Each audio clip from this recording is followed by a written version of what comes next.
We are talking about the miasms. Miasms is a theoretical part of homeopathy where homeopaths very often say, I don't work with miasms, I just give the right remedy.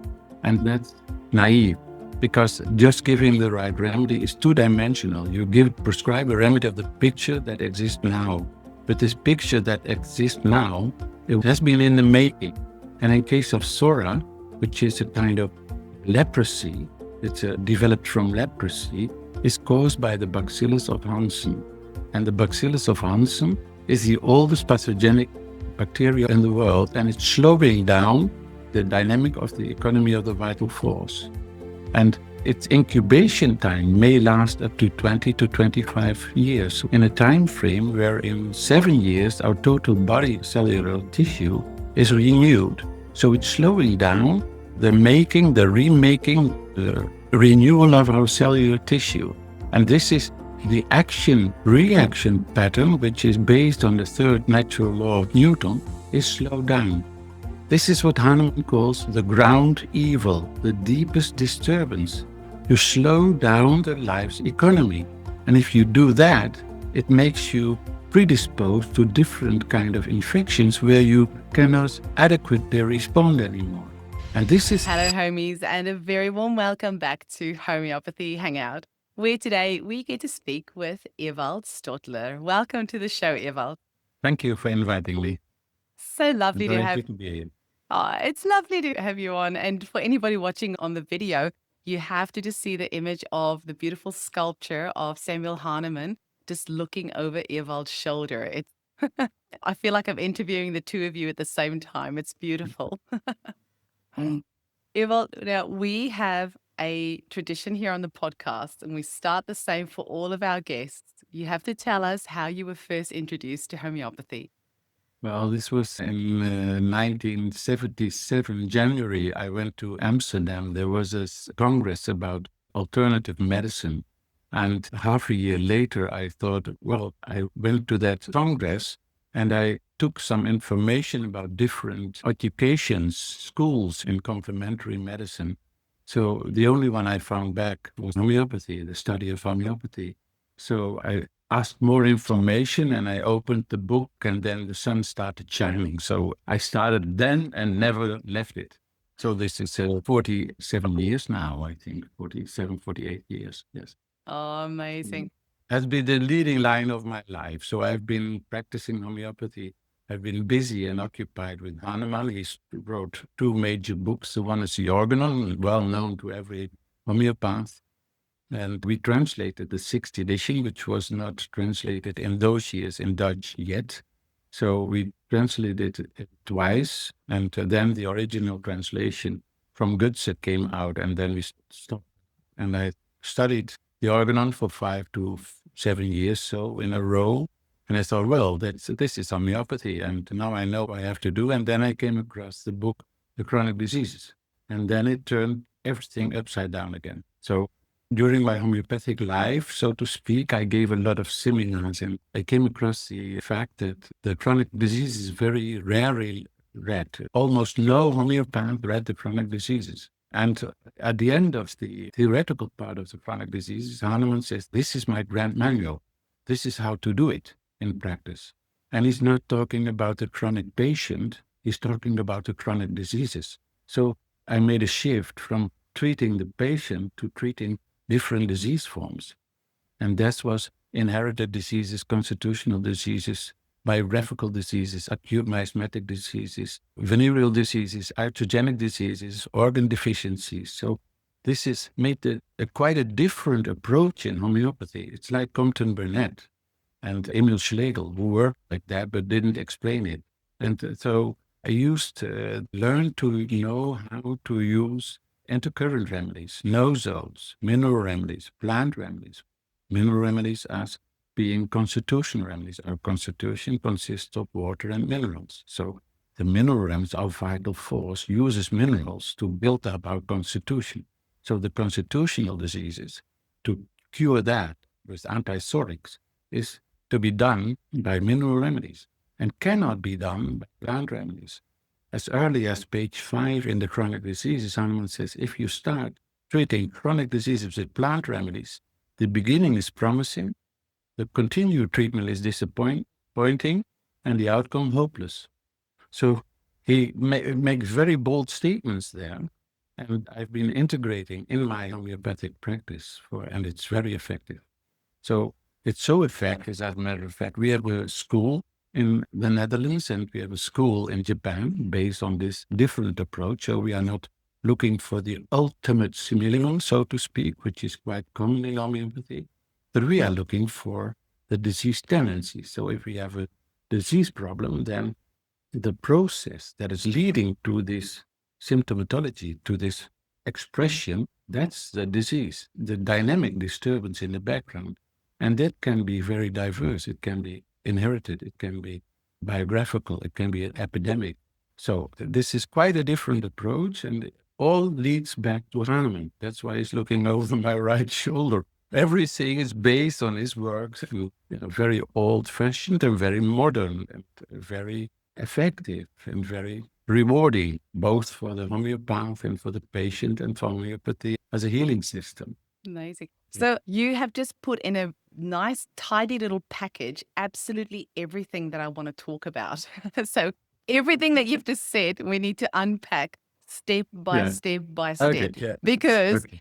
the thing that Roger Morrison recently said, that he said that in homeopathy, we are at risk of becoming an echo chamber. And I think as a profession, we do that, where we say, give one remedy, wait and see. And that is how Hahnemann said that we should treat. So when somebody sent No, me he a didn't. YouTube But video that's, about you saying the opposite, I'm like, I need to talk to this man. So yes, lay the lay of the land for us and just, I mean, yeah. I watched a video of you on Trinity Health Hub where you were describing the iatrogenic and all the epidemic diseases and chronic. And one of the things that you said about we use plant remedies for acutes and use the mineral remedies for the constitutional. And on a deep level, it made so much sense to me, but I've just never heard anyone say that. And I will confess that I have got the chronic diseases.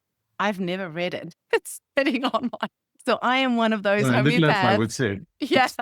So Yeah. I have to be honest and confess, I do have them. They're sitting there. And when you said it's called the chronic diseases, not, the chronic Not the chronic person, patient. the chronic Yeah. patient. So everything that you've just said in that 5-minute intro, I want you to extrapolate every tiny part because this is all of what I'm interested in, please. And thank you. Yes. Okay. Okay. You're welcome. Okay. Well, we are talking about the miasms. Miasms is a theoretical part of homeopathy where homeopaths very often say, I don't work with miasms. I just give the right remedy. And that's naive because just giving the right remedy is two-dimensional. You prescribe a remedy of the picture that exists now. But this picture that exists now, has been in the making. And in case of Sora, which is a kind of leprosy, it's developed from leprosy, is caused by the Bacillus of Hansen. And the Bacillus of Hansen is the oldest pathogenic bacteria in the world, and it's slowing down the economy, the dynamic of the economy of the vital force.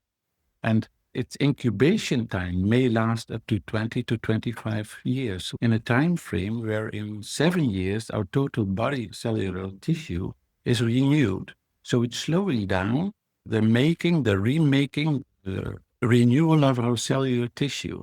And this is the action-reaction pattern, which is based on the third natural law of Newton, is slowed down. This is what Hahnemann calls the ground evil, the deepest disturbance. You slow down the life's economy. And if you do that, it makes you predisposed to different kind of infections where you cannot adequately respond anymore. And this is the basic, deepest disturbance from Hahnemann's view. And that's why Sora is the basic miasm. And then in 1493, syphilis came across as an epidemic. So leprosy has been present on the face of the earth for thousands of years. Even in the Middle Ages, in the European Middle Ages, leprosy have been present across all over Europe. Many people died of it. And then 1493, based on hygiene and changes in food and nourishment, it slowed down. It became external suppression. And that by the end of the Middle Ages, a new, more aggressive epidemic occurred. And that was when Columbus came back from Hispaniola. And the first outbreak of a virulent syphilitic attack on European soils took place. And this epidemic of syphilis lasted until 1900. And in around 1800, and so if you have syphilis, if you have been infected with syphilis, and you get children, these children are born with this syphilitic tendency. And if you are born into a psoriatic family, then you have this psoriatic predisposition and maybe even later also the syphilitic predisposition. And in 1800, approximately about around 1800, Hahnemann lived in a period where gonorrhea was an epidemic, came up as an epidemic, just when, in the time when Jenner started to vaccinate with pox vaccine, yes. And psychosis has always been some minor epidemic, but then at the beginning of the last century, tuberculosis started as an epidemic, where Hahnemann talked about sora, slowing down, syphilis, destructiveness, psychosis, excessive deterioration of the vital force. So in sora, it is slowing down. In syphilis, the reaction of the vital force based on the stimulus is destruction. So syphilis is a miasm of destruction. Syphilis lies at the basis of every autoimmune disease, where the vital force, where the immune system destroys its own body, its own constitution. Whereas in case of gonorrhea, there's a kind of excess, so excessive growth, polyps, warts, fistula, abscesses, etc. And in tuberculosis, we see two powers. We see first the inflammatory condition, psychosis, and secondly, the destruction of tissue. So this is a combination miasm. And tuberculosis lies at the soil of many patients who suffer from rheumatoid arthritis. So we see rheumatoid arthritis deformance. Rheumatoid arthritis is inflammation, and it's deforming syphilis, two powers. And then we live in the time of the carcinogenic tendency, and carcinosis, meaning syphilis, the first attack is destruction of cellular tissue, ignoring the surroundings, the normal anatomy and physiology, and its proliferation. It's metastasizing into different organs. So that's the psychotic aspect. So to cure that, if we know that, so just in a small, you can talk one whole day about the miasms, but if you want to cure sora, you need eventually soranum. So soranum is made of the bacteria that is involved in the production of sora. So if you give soranum, and soranum is as a dynamic influence, it's not a bacteria, it's a homeopathic remedy made dynamic. So on an energetic level, so it's not a renewal of infection because there's no material bacteria in soranum, and it stimulates the vital force to give a curative response. So it's more like artificial disease, soranum, and artificial disease stimulates natural health as a reaction. So the nosode cures the underlying miasmatic cause of disease. So the nosodes we cannot do without. It deepens the reaction, it supports the reaction to constitutional remedies. So this was also new to Hahnemann. In the last page on his chronic diseases, he mentioned soranum. And he says, well, it's not very clear how to use it. And that was lay in the hands of Compton Burnett, who introduced many nosodes in homeopathic practice. So it's very interesting to see that Burnett was a pathologist and he was into the cure of disease. And well, Hahnemann in the Organon mentioned disease about more than 900 times and the patient approximately 300 times. So he emphasizes on disease, whereas James Tyler Kent says, well, the patient, and Margaret Tyler, the patient, not the cure. But Hahnemann was into the cure. So this is quite a different approach. Very And different way of looking at it for sure. And I mean, most of us are still practicing, I guess, Kentian kind of homeopathy rather than, I mean, why do you think this happened? Like, I mean, I know it's because of the fourth and the sixth edition, but maybe you can tell our listeners a little bit about that, because I think LM potencies is something that you use a lot more as well, rather than the yeah, three yeah, yeah. potencies, right? there's a history of LM potencies. So they were discovered by Hahnemann at the end in this Paris period, so 1838, 1842. And it was during this period in Paris. And after Hahnemann deceased in 1842, Melanie sat down on his sixth edition of the Organon. She wanted a lot of money. And it took 79 years before the American homeopaths could buy the rights to publish the sixth edition of the Organon. And then this was released in 1921. And it took 20 years before a first homeopath, Robert Fleury from Switzerland, said, well, quite different potencies. So also the Organon is very, very poorly read. It took 20 years before the first homeopath noticed and gave comment on these new potencies. And the next homeopath was Adolf Vögeli in the 50s of the last century. So again, 10, 15 years. And then Robert Shore came. But these homeopaths all give the Q potencies based on the way we prescribe centesimal potencies also. We give 30, 200C, 500C, and 1000. And mentioned homeopath give LM1, LM6, LM12, 18, 24, 30, like that.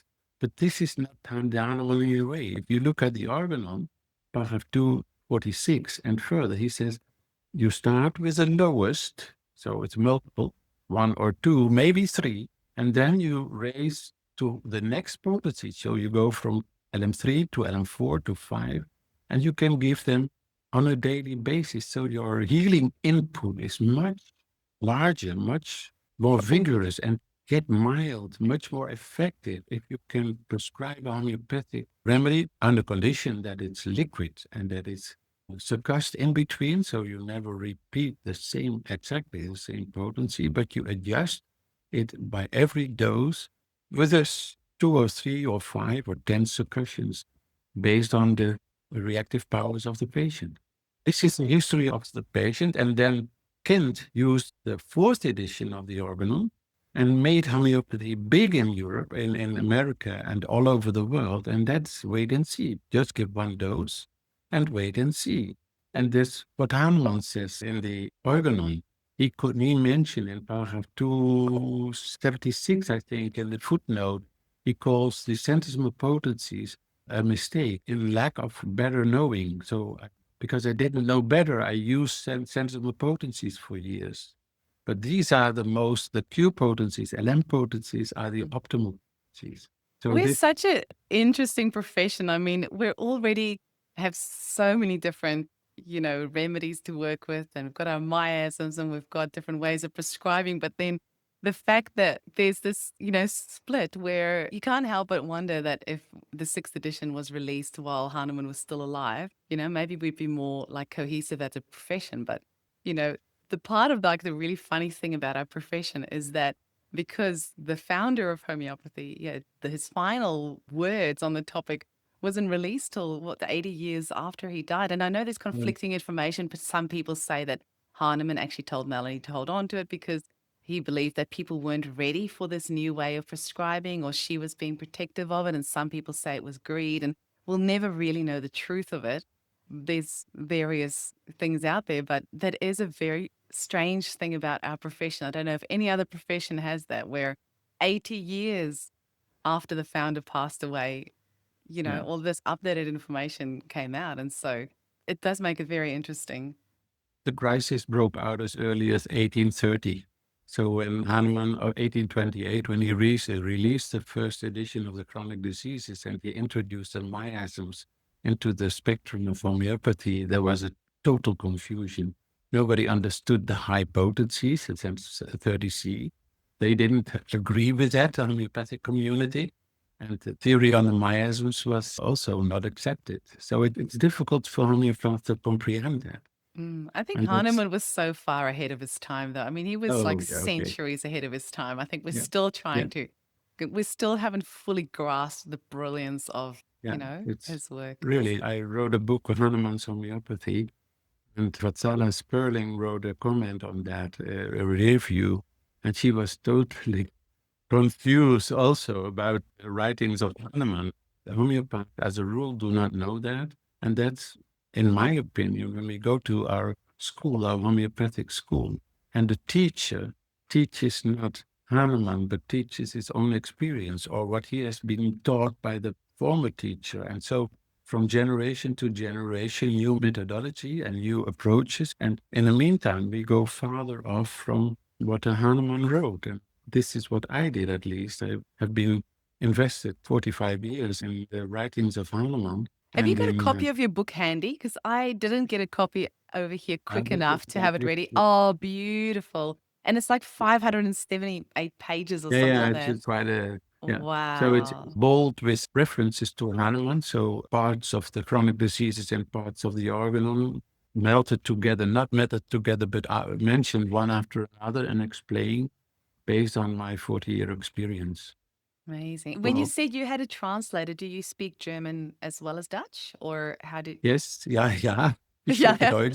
Yeah. I can Well, only we say ich lecture a verstehe lot. dich nicht. I've been lecturing a lot in Germany, Wow. so for the last 15 years or so. I Then- am always slightly jealous because I think if you can speak German, it just opens you up to so many more homeopathic Yeah. texts. Although at the same time, I don't want to actually have any more homeopathic books. I've got too many. I can't even read the ones I have, so I don't want to learn You another just need language. to. Yeah. But it does give you access to the original versions, which means you don't have to rely on Yeah. somebody else's Yeah, well, translation of it. You can... I got the original version is here. So this is Hahnemann's original organon. Hahnemann's Wow. organon. So, Amazing. like miracle book. So it's any question I had during homeopathic practice, any question is answered by those two books, Chronic Diseases and the Organon. And the rest was with the introduction of nosodes and organ remedies. That was from Rademacher and from Burnett. Burnett was very large, big in that, in applying the organ remedies, and they are in the Burica. So they originally came from Johann Gottfried Rademacher and his students, and they were introduced in homeopathic Materia Medica by Burnett. You can filter them out by, for instance, search to the book by tincture, mother tincture, or the material dose, etc. This is not like classical homeopathy, but it's organ level. So specificity of seed, Burnett called it. Organopathy, it's included in homeopathy. So this is the influence of Burnett. And we use it in like Chelidonium in liver failure, Cadus marianus in liver failure, Berberis or Solidago in kidney failure, Taraxacum in liver and bladder failure, Strategos in heart failure, etc.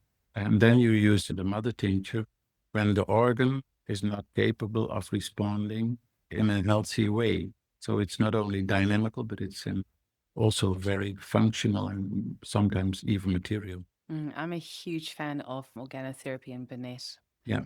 I want to ask you about your actual book, though. I'm so jealous that I don't have a copy. But can you just tell us, with your book, Hahnemann's Homeopathy, what have you got in there? Like, what can people learn from your book? All about homeopathy. Every step of homeopathy you can learn. So the introduction of chronic diseases, organ chronic diseases, Kent and the new masters, Q potencies, disease classification, natural law, genetics, what is disease, what is health, individual. So it's like 23 chapters, all different of everything what I said about homeopathy.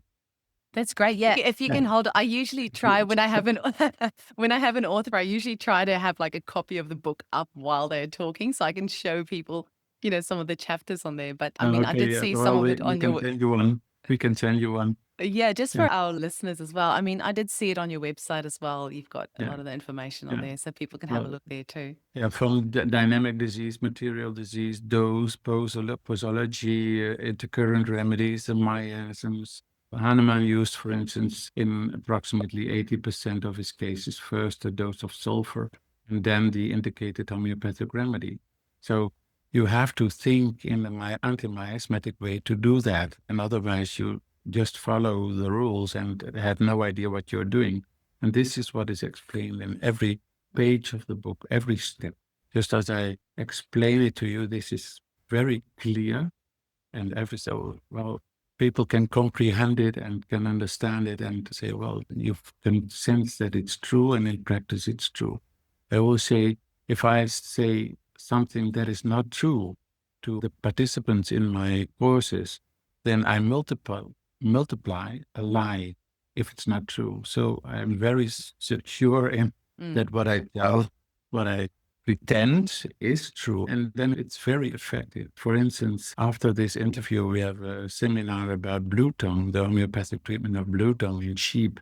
And we have been treating sheep and cattle and cows and alpacas. In the Netherlands, there was an outbreak in the last 2 years. And we treated about, I think, 30, 40,000 animals, and only 53 succumbed. Only 53 died because we were too late in practicing it. Normally, every animal in 2 or 3 days is back on its feet and joining the herd again. So it's very, very, very effective if you do it like this. And That's incredible. yeah, I have a question for you though. Do you think like opening a case with sulfur and using LM potencies and intercurrents and things like that is still relevant today? But do you think the it's way more the plant. necessary. It is more necessary than ever. Mm, So if the intercurrent remedy is meant to stimulate the reactive power of the patient, so one of the worst things that homeopaths can happen with the patient and the homeopath, you invest an hour or an hour and a half in homeopathic consultation, you make your analysis, you do a prescription, and nothing happens. Oh my God, I made a mistake. I can start all over again. So you feel like an idiot. I have made a mistake. And very often you only come across lack of reaction. Or you start with a mineral remedy. And mineral remedy is a constitutional antipsoric remedy. And there might be a blockage due to an inherited tendency. So you have to first to clear up the road for the vital force. So there is a free way that the vital force can respond to a deep acting constitutional remedy. Or a patient is in a very bad circumstance, such in a financial troubles or problems at home. And these acute situations we treat and cure with plant remedies. And if you start with a mineral remedy, and it's not similar to the biographical circumstances, your constitutional remedy will not respond or cause a severe aggravation. And then in case of severe aggravations, most homeopaths think, I got the right remedy. Yes. But it's not true. It's very often, it's just that the vital force cannot respond adequately to the homeopathic potency. And that's why Hahnemann, as early as in paragraph 2, he says the ideal is a mild during reaction to a homeopathic remedy. There should be no aggravation. Rarely that if you repeat the dose too early, that there is an aggravation, a mild aggravation, and you adjust the dose, and the aggravation is gone. mm, So he's not fond of aggravation. Aggravations is a loss of energy. mm. Whereas we are taught at school, if there is an aggravation, then you got the right remedy. You can have a discussion about that. It's not mostly not true. So if we do it like we work with from the classification of disease. So mostly I give based on the reactive powers of the patients, one of the intercurrent remedies being sulfur or hyposulfur in a given case, or carboveg, or in a cancer case, for instance, carboanimalis, and then a noso based on the inheritance. For instance, my grandmother has migraine, my mother has migraine, I have migraine. Where does my migraine come from? Well, it's from inheritance. So I need a nosode to neutralize the inheritance tendency and then give an acute remedy for the acute flare-ups, and an intercurrent remedy to take care of the responsive powers of the patient, that the patient can respond adequately to the nosode, that the nosode can neutralize the inherited tendency, support adequately the prescription of the plant remedy for the acute flare-up. So we follow the dynamics of disease. You make it sound so easy. It is. And one and, can know it. It's very often, and it's although very we can. elegant. I mean, the way that you describe it is very elegant because I think I do a lot of like homeopathic detox therapy, Ton Janssen's human chemistry in my practice. So I use a lot of like vaccines or medications in potency and give it back to the client. Yeah. And almost inevitably, there's aggravations with that. And it just kind of sometimes feels that there's no way around it. But do you ever use vaccines in potency or do you just We use really vaccines stick in to? potency, yes, but remember the intercurrent remedies, one of them is charcoal. Mm. And charcoal in chemistry is used to detoxify almost anything, Mm. almost everything, I mean. So if we use carbophage, we very often don't use MMR, or we don't use DTP, or we don't have to use. And if you look at the repertory, illness after vaccination, there's multiple remedies, and we're also tuberculinum and sulfur and carbophage, which neutralize these effects. So by making use of the intercurrent remedies, you don't have to look so much into different areas of intoxication. Mhm. One additional problem nowadays is with the MMR vaccine. So Pfizer as a homeopathic remedy, it's not material, almost not Like the material. It's RNA, like the RNA. nanoparticles. Yeah. Yes, nanoparticles. Then we use Pfizer if the patient has responded in a wrong way Mm. to these vaccines, and we have to use them. With all the colleagues that work like this, hundreds of thousands of patients preventing coronavirus infections and also curing coronavirus infections and also long COVID and post-viral infections. So if you use the intercurrent remedy and you use the right nosode and you use the right acute, as a rule, in 4 to 6 weeks, the long COVID patients are 60% better. So they are very often they are young people and they can be supported to a more healthy state in a quick way by using the intercurrent remedies, the right nosode, sometimes if they have been vaccinated, the Pfizer or Moderna or AstraZeneca. But would you For use instance, that in a C potency then if you were yeah, doing that that? they Yeah. are only available in a C Yeah. potency. So as a rule, 200 C. Mm.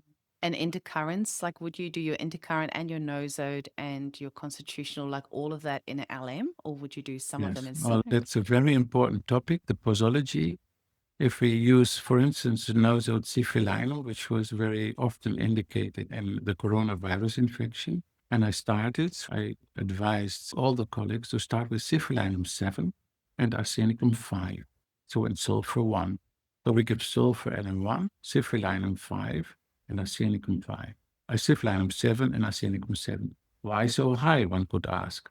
Well, there was a tremendous fear. There was a tremendous peer pressure.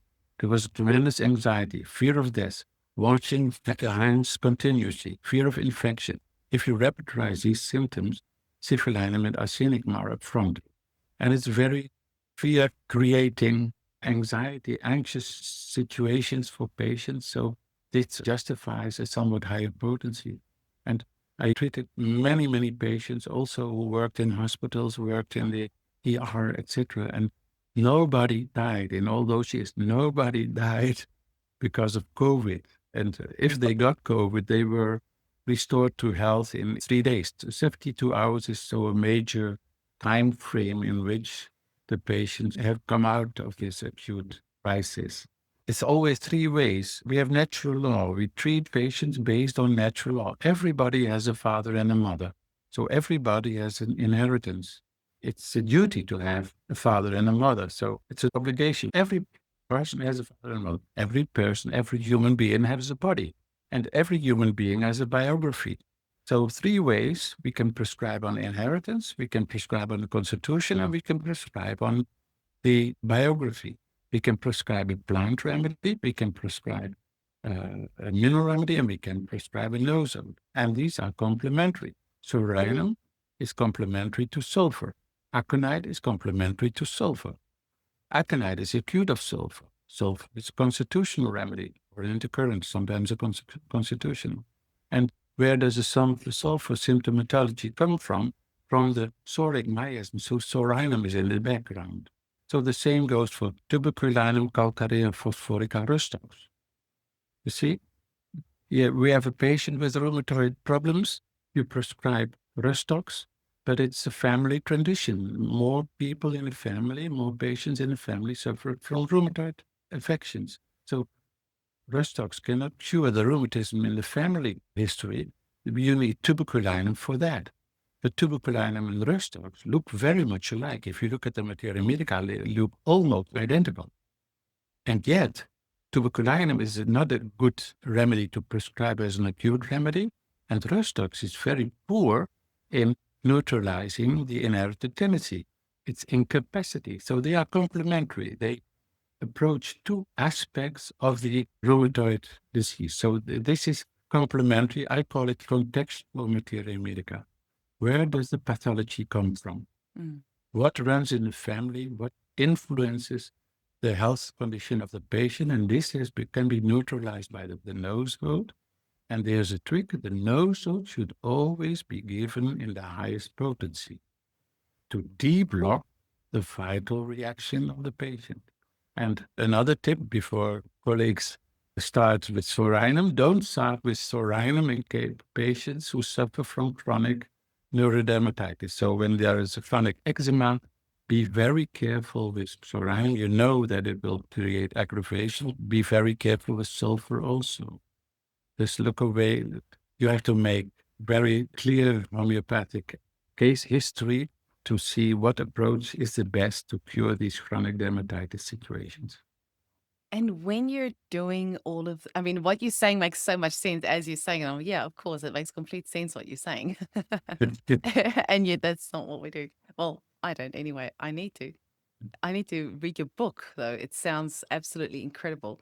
But what I just want to ask is when you do those three remedies at the same time, are you prescribing one the one day, one the next day, one the day after that, or Yeah. at the same time? Yeah. Or how do you Yeah. Yeah. need to do that? So in part of 275, Hahnemann says give just one remedy.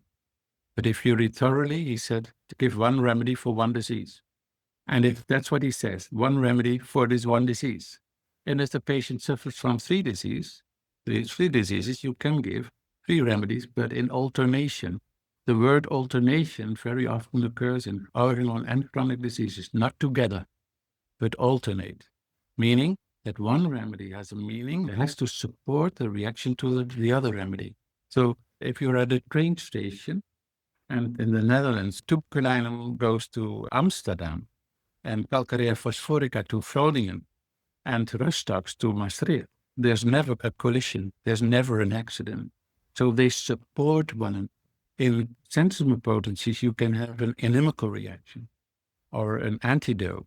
In Q potencies, these inadequate, these unwilling situations do not occur.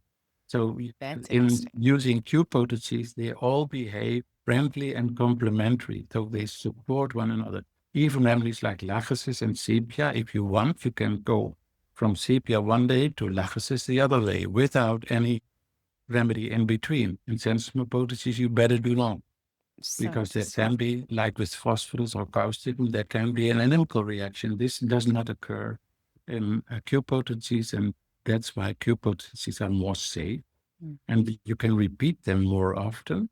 They have a dilution from 1 to 50,000, so there's a lot of more suppressions can be added to the potency, so they act mild because they are only 1 to 50,000 diluted, and they act deep because you can repeat them on a daily basis and success every time over and over again. And then Hahnemann says, it looks like the disease can be cured by the vital force much more effectively if you dose more frequently. So the more doses of the CoQ potency you can add to the vital force, the more easily also very deep chronic diseases can be removed from the vital force. Nobody read this. It's paragraph 248, I think. Well, you could say it's any paragraph that you want because I wouldn't know that off the top of my head. I'm going and checking. Yeah, it's all in the book, but Yeah. it makes a different approach of homeopathy possible. We got diverted from Hahnemann a long time ago, and everybody uses this word, its name, but frankly, very often homeopaths have no idea what they're talking about considering Hahnemann. I don't want to offend anybody, but it's you have to. Have read Hahnemann for almost 50 years, the love of my life, so to speak. So I know what I'm talking about in this respect, at least. Well, he looks very impressed there behind your shoulder. I actually love Yeah, his pose that he's got. It's kind of like yeah, he yeah, looks yeah. very like happy with himself. Yeah, it's It's bald head.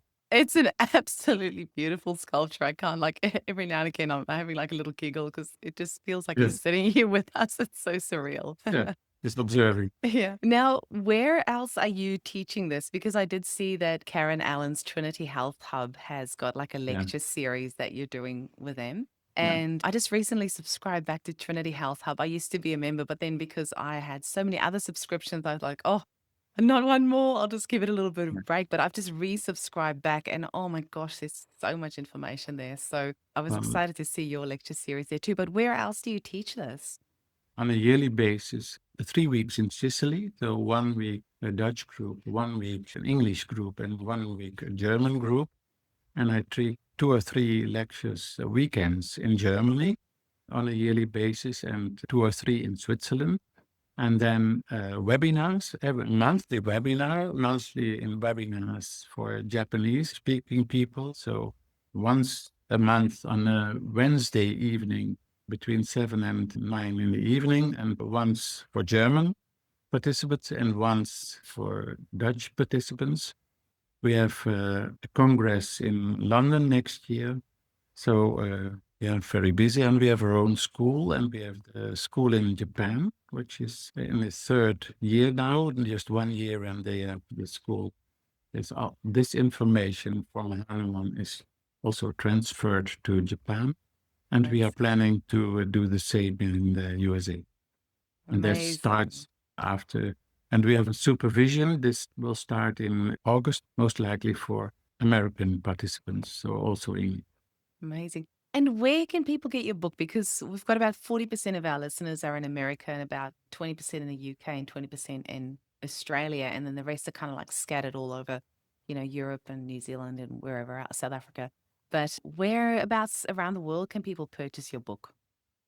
Our webmaster said, well, people are searching for on your name, so you have to have an own website. I said, I don't want my own website. So we had these meetings, and after the 3rd meeting, he repeated that 3 times. And I said, well, okay, when you think it's wise to make an own website, then do it. So it's ready already. So I have it already.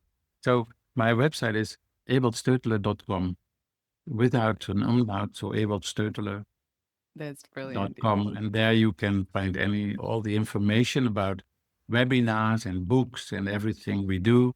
And we also have our e-learning. So e-learning is a possibility for our school is recognized as a homeopathic school in the Netherlands. So it's officially recognized by the government, not meaning that it's as important as allopathy, but it's recognized, our school has a recognition.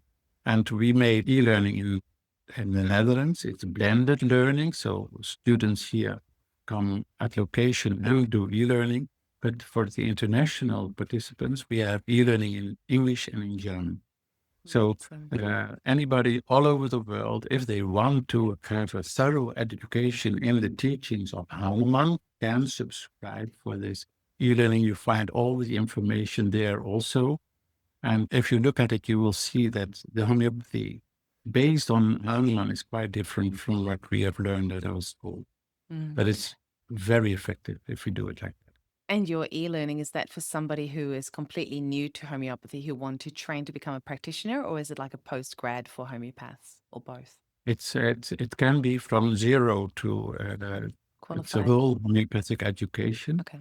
And for somebody who has been practicing homeopathy, it's mind-turning Amazing. situation, because everything seems different than you learned before, because using few potencies is mostly not taught at school. Using intercurrent remedies not taught at school. The difference between plant remedies, animal remedies, mineral remedies, there's no plant constitution. So there's no pulsatilla constitution. There's no apis constitution. There's only a mineral constitution, not mineral constitution, phosphorus constitution, calcarea constitution.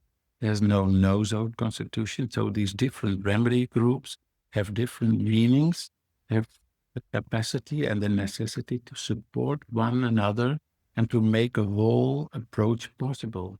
Remember, if you can prescribe on the inheritance of the patient, where the pathology comes from, and you can prescribe only acute flare-ups, and you can support the constitutional level. You have three ways of supporting the patient in his healing process. It's quite different from one remedy and wait and see Very and different. watch. And that's why we see a lot of homeopaths who use automolecular and acupuncture and acupressure. If you only use one remedy, remember the fourth edition of the organ. This is not the latest development of the organ. And if you look at the chronic diseases, everything is turned around. Quite different, difficult for some homeopaths. Yeah, Well, I think you've well, turned everything around. I think this is going to be mind-blowing for a lot of homeopaths because a lot of us, we get into our little ruts and our way of practicing, but I feel like you've just like dropped a bomb on our podcast and so many homeopaths around the world are going to be listening. And you're right, we need to kind of like get ourselves back to our roots and, to the sixth edition yeah. and really understand the meaning of that. So Just a yeah, I'm small example. It was, I think, 2008, and there were two colleagues from Amsterdam who were at the point of dropping out of practice, were at the point of, well, homeopathy doesn't work and I'm not satisfied. And I go to Sicily, and after the week of Sicily, I make my decision to whether I continue with homeopathy and my practice and my career. And these ladies have full practices nowadays. It oh, was a turning point in their career. So this is the way to practice homeopathy. So this is the purpose of my life, to go back to help homeopaths and go back to Hahnemann and treat amazing. homeopathy as it was meant to be. Well, No, he okay. he looks very, very proud of you. Just saying. Ewald, thank you so much. Like I said, when I first saw that YouTube video and the things that you were saying, I'm like, oh my gosh, you have to come and talk to our listeners and get the word out there. And I'm excited to hear what people think. And I can't wait to get a copy of your book and have a read for myself. And Yes. thank you so much for the gift that you've given homeopathy and your decades of relentless work and that you're still continuing. I think it's amazing. Thank you for having me. It was a pleasure. Thanks. Tot ziens.